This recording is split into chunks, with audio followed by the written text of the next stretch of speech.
Bapak malu nggak sebagai pembina kepegawaian? Malu, Pak. Oh.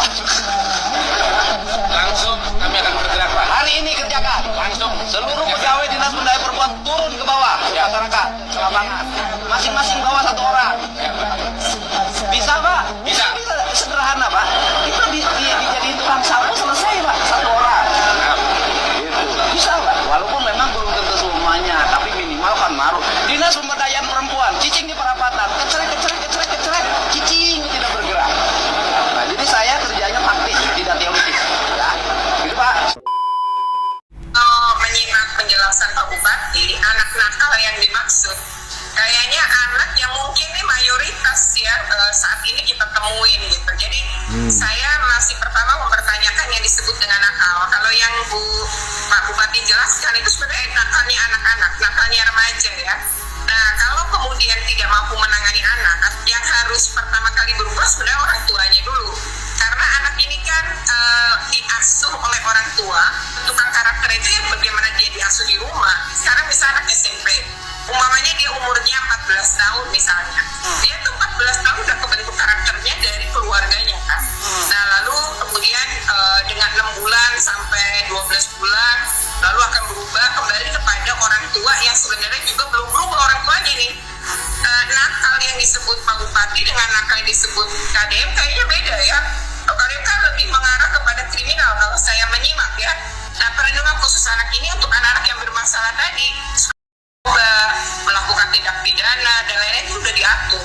Dan bagaimana kemudian penanganannya pun diatur, termasuk ketika di melakukan pidana di dalam undang-undang sistem peradilan pidana anak. Dalam undang-undang sampai ini masih berlaku, itu sebenarnya tidak ada sih bahwa anak yang bermasalah kemudian dikirim ke barak militer gitu. Walaupun kata Poti hanya pindah gitu. Nah itu problematik sih menurut saya, apalagi dengan jarak yang begitu jauh gurunya suruh bolak-balik.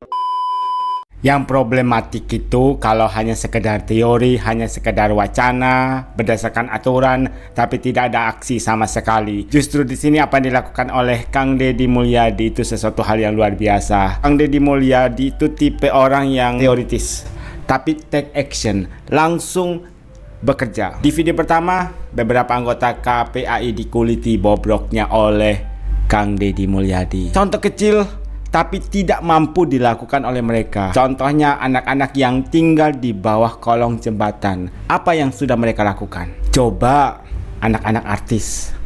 Pasti mereka cepat take action untuk mengurus hal itu. Bagaimana dengan anak-anak jalanan? Para pengemis, anak-anak kecil yang minta-minta.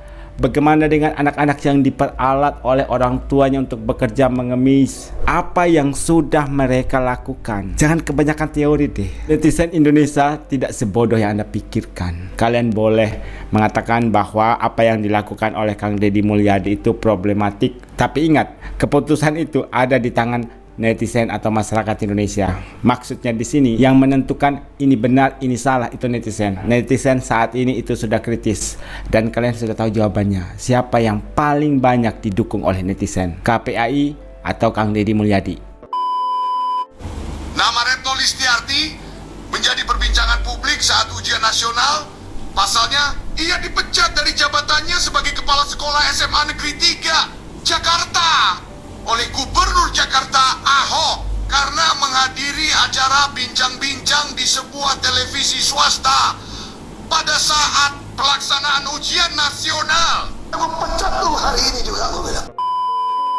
Akhirnya jejak digital dari Ibu Retno Listiarti muncul ke publik gara-gara tidak menyetujui program yang dicanangkan oleh Kang Deddy Mulyadi. Ternyata Ibu Retno ini pernah dipecat oleh Ahok sebagai kepala sekolah di SMA Negeri 3 Jakarta Selatan. Siswa-siswinya lagi ujian nasional, si ibunya ini malah hadir di salah satu stasiun swasta di acara bincang-bincang. Seorang kepala sekolah yang seharusnya ikut mengawasi siswa-siswi yang sedang ujian nasional, tapi kok malah melipir ke stasiun swasta untuk menghadiri acara bincang-bincang santai.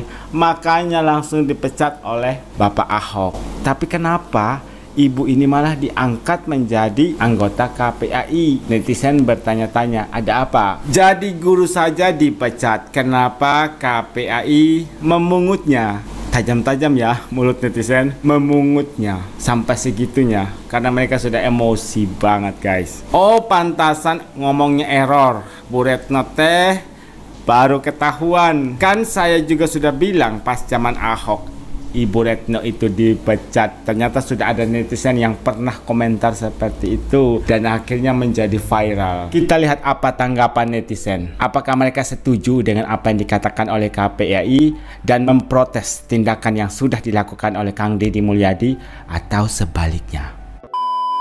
Siapa yang setuju Komnas HAM dan KPAI ikut pendidikan di barak militer sama TNI? Angkat tangan. Ke barak militer itu tidak tepat. Kenapa? Karena yang pertama, kewajiban untuk menyelenggarakan pendidikan itu ada pada pemerintah. Saya kira selama ini juga TNI tidak memiliki kapasitas, tidak memiliki pengalaman gitu ya untuk mendidik masyarakat kita sebagaimana pengalaman lembaga-lembaga pendidikan yang ada di Indonesia. Kalian tidur tadi malam jam berapa? Oke, bangun jam berapa? Oke, jam 4. Mandi tidak? Velvetnya dibersihkan? Kamar mandinya dibersihkan? Sarapan tidak? Sholat subuh tidak? Nangis tidak? Aduh, Komnas HAM KPAI ini banyak kali cerita bilang tidak punya kapasitas lah, tidak tepat lah program KDM ini. Terus yang paling tepat dan punya kapasitas menurut kalian siapa sih? Kalian, nah KDM itu Kang Deddy itu sudah punya kepedulian aja ya buat generasi penerus bangsa agar lebih baik. Kalian protes banyak kali cerita kalian ini. Aduh, tuh lihat Bapak Ibu Komnas HAM dan KPAI, lihat tuh pelajar-pelajar yang tadinya jarang sholat subuh sekarang bangun untuk sholat subuh karena dilatih sama bapak-bapak TNI ya, yang tadinya nggak pernah bersihin kamar mandi, nggak pernah bersihin kasurnya pada berantakan, sekarang mau nggak mau dia dilatih untuk membersihkan itu semua, jadi tanggung jawabnya ya kan. Yang tadinya banyak nongkrong-nongkrong begadang main game, sekarang jadi apa? Tidur jam 10 malam, tertib, disiplin, bangun jam 4 subuh. Yes. Jadi apa alasan kalian untuk bilang ini tidak baik, tidak bagus, tidak tepat? Dalam banyak kali cerita kalian. Kalian lucu, Komnas HAM ini lucu kali, lucu. Bapak Natalius Pigai yang Menteri HAM aja itu mendukung penuh ya program KDM dalam pembentukan karakter pelajar-pelajar di Provinsi Jawa Barat ya oleh TNI ini. Jadi apalagi alasan mereka gitu, menteri aja mendukung. Atau gini lah ya, jangan hanya bisa mengawasi dari jauh yang ngomong-ngomong di media tidak tepat, tidak setuju. Turunlah sana, turun ikut ke baraknya sana, lihat, awasi ya orang Komnas HAM sama KPAI turun ke sana, lihat kalau memang ternyata bagus ya, diam ya. Ternyata kalau memang nggak bagus baru ngomong, apa nggak bagusnya, lihat ke sana makanya. Banyak kali cerita. Kang Deddy Mulyadi ini udah mulai banyak yang intimidasi sekarang. Kemarin preman, sekarang KPAI dan Komnas HAM. Ya, sekarang gua tanya sama kalian, langkah konkret kalian mengatasi geng motor, anak tawuran dan banyak korban loh itu di situ. Geng motor itu bukan orang dewasa, itu anak-anak. Anak-anak, bahkan banyak anak SMP. Apa langkah konkret kalian? Hah? Sekarang tugas kalian diselesaikan oleh satu manusia yang berasal dari Jawa Barat dan kalian ganggu. Hah? Kalian bilang nggak ada hak TNI membina. Nggak, gimana sih? Maksudnya nggak ada hak membina? Hah? Gue ini pernah ikut paskibraka di sekolah dan gue pernah mendapat pembinaan dari TNI. Nggak bolehnya itu di segi apa? Melanggar HAM-nya itu di segi apa? Hah? Langkah konkret itu kalian tuh apa? Nggak usah ketakutan Kang Deddy Mulyadi bakal jadi presiden. Jangan takut. Kita warga Jawa Barat lebih menginginkan Kang Deddy Mulyadi itu fokus dulu benerin Jawa Barat biar sebagai percontohan daerah Jawa Barat, biar negara malu sama Jawa Barat. Ya. Hah? Belum nih. Yang gue heranin ya begitu kan, ini si Kang Deddy ini ngumpulin gitu kan, ngambil anak-anak dari anak-anak anak bandel lah pokoknya begitu ya, yang ada di jalanan tawuran segala macem gitu kan, terus dilatih pola hidupnya nih, diubah begitu kan, dilatih sama TNI, bukan dilatih tapi kayak lebih diajarin biar akhlaknya itu tuh nggak Bandung banget jadi anak begitu kan.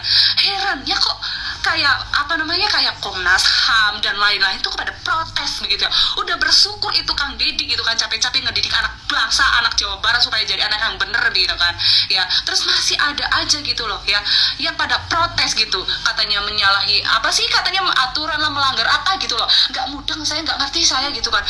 Tapi emang begitulah guys ya, emang begitu. Biasanya orang-orang yang baik, berbuat baik itu pasti bakalan ada aja yang nggak suka, banyak malah begitu ya. Menurut aku ya, buat Kang Deddy udah terus aja Kang berjuang gitu ya, demi bangsa, demi Jawa Barat gitu kan, biar lebih maju lagi, biar anak-anak pada Badung di jalanan ini ya gitu kan, disiplin hidupnya begitu. Orang tua anaknya aja tuh nggak protes gitu kan, malah banyak orang tua ya, orang tua yang anaknya nggak ada salah apa-apa tuh malah kayak, ini gimana caranya daftarin anak saya gitu biar dilatih gitu kan sama TNI gitu kan ya. Terus ini malah pejabat lainnya kenapa pada protes begitu. Getek banget aku. Ada satu kalimat yang benar-benar menusuk banget sih. Seharusnya itu pekerjaan kalian.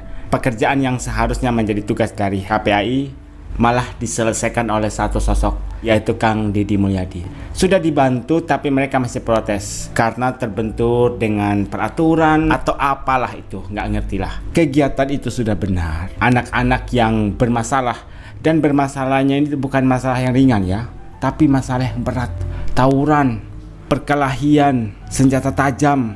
Mereka-mereka inilah yang kemudian dibawa ke barak militer. Mereka dididik, dan hasilnya kalian sudah lihat tadi, hidup mereka menjadi teratur. Yang tadinya jarang sholat, sekarang jadi rajin sholat. Yang tadinya jarang mandi, sekarang jadi rajin mandi. Yang tadinya jarang olahraga, sekarang jadi rajin olahraga. Dan hal-hal positif lainnya itu dilakukan oleh mereka. Dan harapan kita semoga setelah mereka keluar dari barak militer itu, kebiasaan-kebiasaan baik itu tetap mereka jalankan dalam kehidupan mereka sehari-hari. Nanti kita lihatlah perilaku mereka ketika sudah tidak berada di situ. Ketika mereka sudah kembali ke keluarga mereka masing-masing. Pasti nantinya akan ada pernyataan dari orang tua mereka. Apa sih perbedaan yang dirasakan oleh mereka sebagai orang tua terhadap anak-anak mereka sebelum dan setelah dididik oleh pihak TNI dari program yang dijalankan oleh Kang Deddy Mulyadi.